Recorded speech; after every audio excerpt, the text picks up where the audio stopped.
Party బలోపేతంపై మాజీ ముఖ్యమంత్రి Jaganmohan Reddy focus పెట్టారు.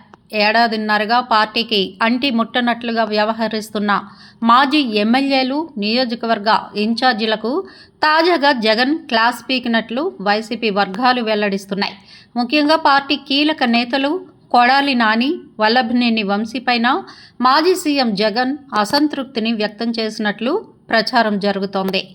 ఎమ్మెల్యేలుగా ఉండగా ఇష్టం వచ్చినట్లు ప్రవర్తించిన నేతలు అధికారం పోగానే తమది బాధ్యత లేదన్నట్లుగా వ్యవహరించడం సరికాదని జగన్ వార్నింగ్ ఇచ్చినట్లు చెబుతున్నారు. తాడేపల్లిలోని తన నివాసానికి అందుబాటులో ఉన్న మాజీ ఎమ్మెల్యేలు, నియోజకవర్గ ఇన్ఛార్జీలను జగన్ పిలిపించినట్లు సమాచారం. ఏడాదిన్నరగా నియోజకవర్గాల్లో ఏం చేస్తున్నారో తనకు చెప్పాలని జగన్ నిలదీయగా పలువురు నేతలు బిక్కముఖం వేశారని ప్రచారం జరుగుతోంది. ప్రధానంగా మాజీ మంత్రి కొడాలి నాని, మాజీ ఎమ్మెల్యే వంశీ ఏడాదిన్నరగా నియోజకవర్గ వ్యవహారాలపై సరిగా దృష్టి పెట్టలేదని మాజీ సీఎం జగన్ ఆగ్రహం వ్యక్తం చేసినట్లు తెలుస్తోంది. ప్రభుత్వానికి భయపడి నియోజకవర్గాలకు దూరంగా ఉంటామంటే కొత్త వారిని చూసుకుంటానని కొందరు నేతల ముఖంపైనే జగన్ చెప్పేసినట్లు పార్టీలో చర్చ అయితే నడుస్తోంది. ప్రధానంగా మాజీ మంత్రి కొడాలి నాని తన నియోజకవర్గంతో పాటు జిల్లా వ్యవహారాలను చక్కదిద్దాల్సింది పోయి నిమ్మకు నీరెత్తినట్లు వ్యవహరిస్తున్నారని జగన్ తన అసంతృప్తిని వ్యక్తం చేశారట. కొన్నాళ్లు అనారోగ్యం కారణంగా నియోజకవర్గానికి దూరంగా ఉన్నప్పటికీ ఇప్పుడు కాస్త మెరుగుపడినందుకు యాక్టివ్గా అవ్వాలని సూచించినట్లు చెబుతున్నారు.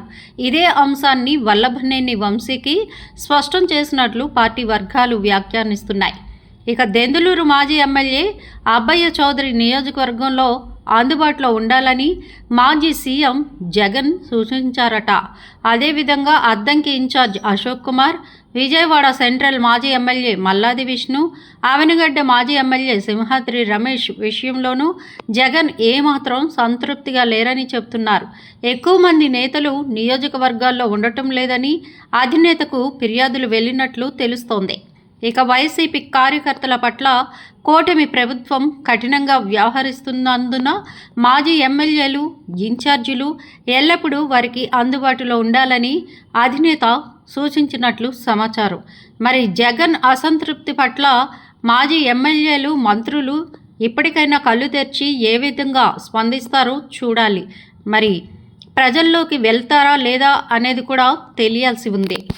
మా వీడియోస్ కనుక మీకు నచ్చినట్లయితే లైక్ చేయండి, షేర్ చేయండి, ప్లీజ్ సబ్స్క్రైబ్ చేయండి.